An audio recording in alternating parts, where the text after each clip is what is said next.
Hi, my name is Jeff Pagano, and welcome to a special edition of our preview show. Joining me to look ahead to the Irish men's under-20s campaign in the World Champions in South Africa is someone who has been covering this age grade for quite a while now. This is his third appearance on our pod to go with many articles down the years. A warm welcome back to Mr. Ball Handling Hooker. Welcome back, sir.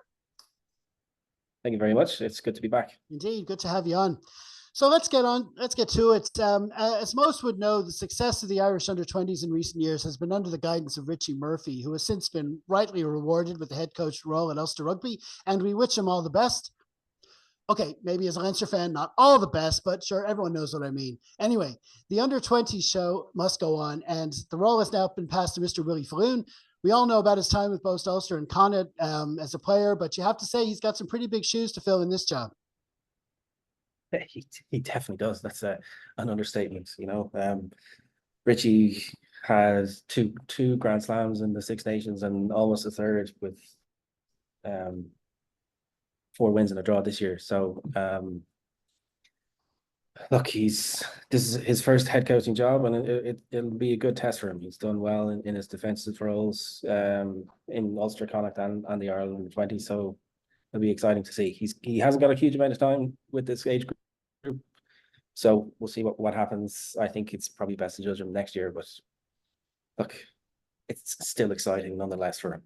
Yeah, I'd say the plan was always for Richie Murphy to move on, but I'd say also the plan wasn't for him to maybe make the switch that early. I think they were probably thinking that he might take them into this World Championship and then maybe look for something else. I don't know, because the Ulster job just came up and he was in a good spot to take it, and things kind of worked out well there. But listen, it's a very good chance for Willie anyway, and we'll see how he gets on. Yeah, absolutely. I do think that Richie Murphy moving to Ulster is probably best for everybody in Irish rugby, other than this year's under-20s. I think it was probably time for Richie. He's achieved almost everything that he could at this age grade, and yeah, he's shown that he has a big coaching future ahead of him. So this is just the next logical step, and I think Ulster have got a very good one. So absolutely, this under-20s is not just about player pathways; it's coaching pathways as well. Yep. So definitely. Look, it's another reason to just get to tune in, Yeah, definitely. Okay, well, let's have a look at the players that are on that pathway at the moment. The squad was announced a couple of weeks ago. We'll have a start by looking at the backs. Who stands out for you? In the backs, yeah. So Hugh Gavin is the standout player in the backs. He played on the wing last year. He was a standout in the Six Nations, and he between himself and Willem de Klerk, they kind of switched between 12 and 13. Gavin has already been signed up to a senior contract in Connacht, and I think there's big hopes for him there.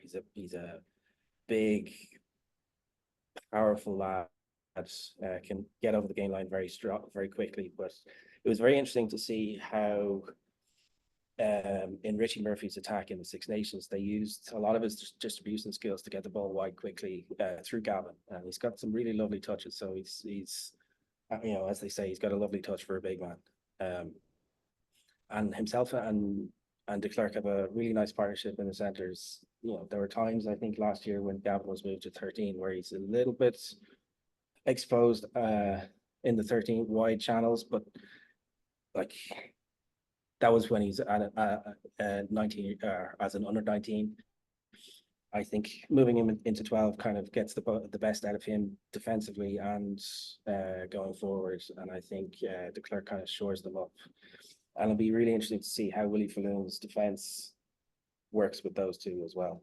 And I do want to mention, outside of Hugh Gavin, Jack Murphy has had a storming Six Nations. He probably doesn't have the high ceiling that a Sam Prendergast from last year would, but I think he plays like a coach's son. He's got a very, very high floor. He's one of those people that you think, worst case scenario, he probably has a 10-year professional career, possibly. It's now up to him in this tournament to see how high he could go. He's very good at figuring out how well the game is going in particular aspects.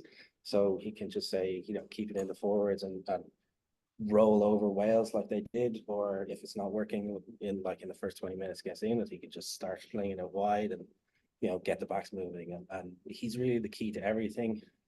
How he orchestrates Gavin through the back. So I think those two are key. Yeah, definitely. And that moves us on to the pack now. Who do you see in there? I would probably say that the pack is Ireland's strength. They've a very organised ball. They win a lot of lineouts. The scrum isn't that strong, but I think there's a lot of talent in this. Most of the academy players that are in this squad are in the forwards. I think the standout is clearly Brian Gleeson. He was exceptional as an under-19 last year. He was very close to being player of the tournament. He only had one game in this year's Six Nations, and it was very clear that he had gone to another level. And that was their impressive victory against France in the first game, and then he got injured. And Ireland weren't as good for the rest of the tournament without him. But I think that's just a sign that Gleeson is stepping up.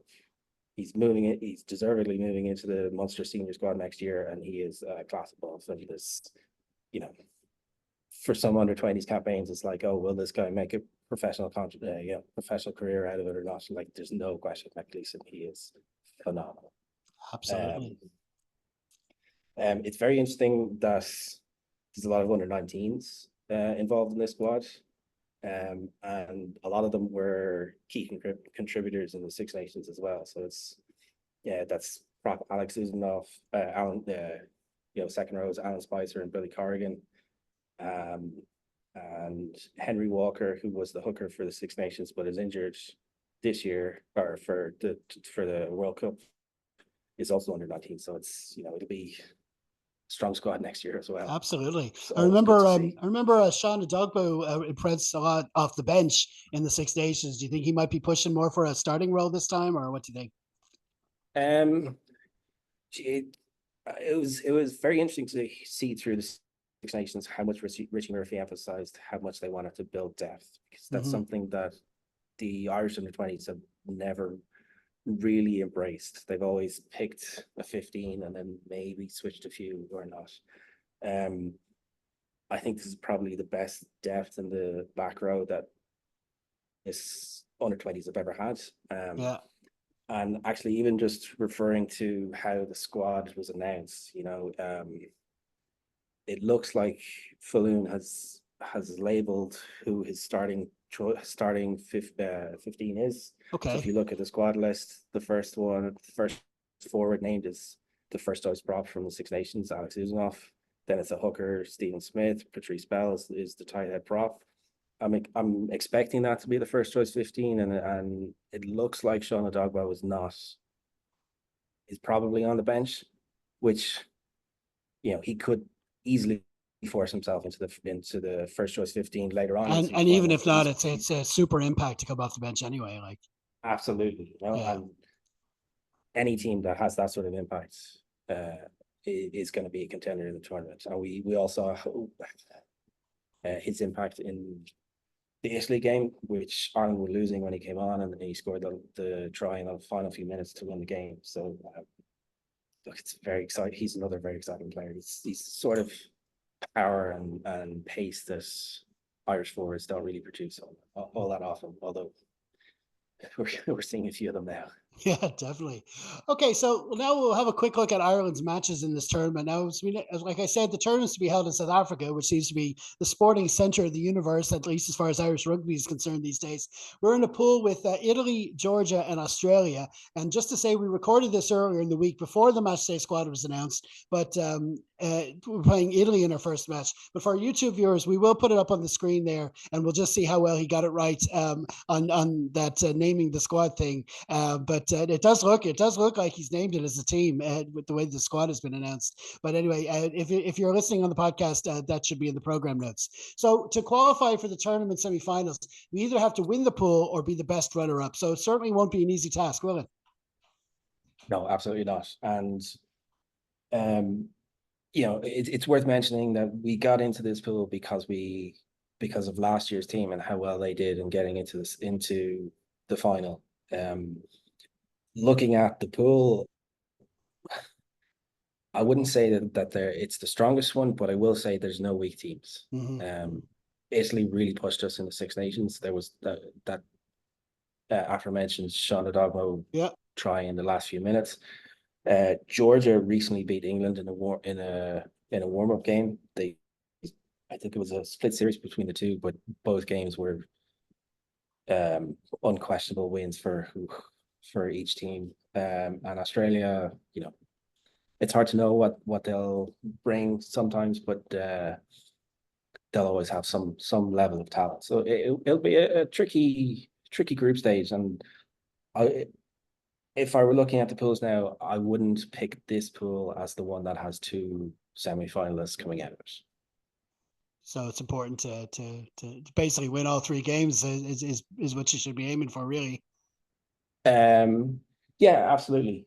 Well, actually, I would say that what the Ireland under 20s have done better in the last 3 or 4 or 5 years compared to previously is they've really gotten the try bonus points. And we saw last year with the pool stage draw against England, even not losing but getting those bonus points is going to be key, I think. Yeah. Because Well, they're very good at racking up the scores. I mean, there's been a lot of these games over the years, even during the Grand Slams, we've been like double digit behind on the scoreboard in a lot of those games, but still made them up pretty quickly. So it's kind of a feature of the side. Be interesting to see if they can keep that going. and I think that's going to be a key thing about whether how much of that was Richie Murphy's influence or Yeah. how much of it was just the talent of the squad. So that's another thing for even Ulster fans just to look at. Have you know um yeah, look, it's just I'm getting excited just talking about it. Absolutely, yeah, it's definitely to look forward to. And just one last thing, their World Rugby have announced in their wisdom that they're going to try some law trials. I suppose tournaments like these are the place to do it before you bring it up to senior level. I've got them there on the screen, or again, I'll put them in the program notes for those listening on the pod. There's 6 of them there. We won't go through them all now, but of those, which do you think we should be looking out for to have an impact most? Um, I'm going to keep positive because I think there's going to be a lot of column notes and podcast minutes devoted to the 20-minute red cards. Yep. So let's I've spoken move ad that to the nauseum side. about that. Yeah. I think I've really liked the shot clock that's come in for kicks in the last year. So getting that down for 30 minutes for set pieces and 60 seconds for conversions, I think that's a positive. It speeds the game up. I do like, it seems like there's much more transparency about how much time the kickers have, especially. And I like when winning teams are able to take their time with it, but also that sometimes it felt like it's been too long. So putting that down to 60 seconds and then speeding up the clock for other set pieces has been very good. And then the ability to mark from the 22 from the kickoffs, I feel like why hasn't that been done already? It's nice to keep some logical consistency between regular kicks and kickoffs. So bringing that in seems like a very smart move. And you get better contests when they often do try to have it land just outside the 22, and that's when you get the best contest with the chases and all. So it'd be interesting Absolutely, when they're forced like into that. whenever you're watching a game with someone who doesn't know the laws of rugby, and then a 22 happens from a regular kick, or a mark happens from a regular kick, but then it doesn't happen from a kickoff, and you're trying to explain that there's a difference. And actually, let's just get rid of that confusion and make things simpler for everybody. Yep, absolutely. Well, I just probably my favorite, and I almost missed it because it's at the bottom. Askew line-out throws permitted if not contested. Line-outs are all about a contest. So if only one team goes up, it shouldn't matter to me whether it's crooked or not. yeah. I think that's it. I think it's going to give a huge advantage to the attacking team because you're forcing defenses to contest all the lineouts. So does that mean that if you have a strong ball that Yeah. and you don't get it, then it's an easier try, or it's going to be a game of cat and mouse. So then, is it a case that do defenses still stay down if they're worried about a maul, and then the attacking team gets used to not needing to throw it in straight, and then 3 or 4 lines down, they actually throw it up, and it's a automatic. I'm really interested in how that's going to play out. Yeah, it's And interesting. I think it's going to speed things up. Yeah, definitely. I mean, they all look good apart from that one which you said we wouldn't talk about. But the only thing with me is because there's a lot of them. They don't always come up in every single play, but with a lot going on, it's a lot to get used to at the same time. But listen, this is the kind of competition that'd be good for trying these things out. We always love this time of year. The under-20s. There's like 6 matches every day for each of the day for the whole competition. There's no matter what happens, Ireland's going to have 5 games. They'll have playoffs even if they don't reach the semifinals. So we'll get a chance to watch these players under tournament conditions against a lot of the other top teams in the world at under-20s. So it's loads to find out about players that are coming on down the line. So it's really good, really a lot to look forward to. Well, listen, that's brilliant. Thanks so much for joining us. And to our listeners, if you'd like to follow him on X or Twitter, his handle is @BH Hooker. We'll hope to have him back on once or twice throughout the tournament to harp on how the Wolf Puppies are progressing. Thanks again, man. Thank you. Thanks. And that's it for now. As ever, you can keep up with all our content at harpinrugby.com, as well as across all the social media platforms. Please help us out by commenting, liking, sharing, and subscribing where you can. In the meantime, stay safe, everyone. Slán.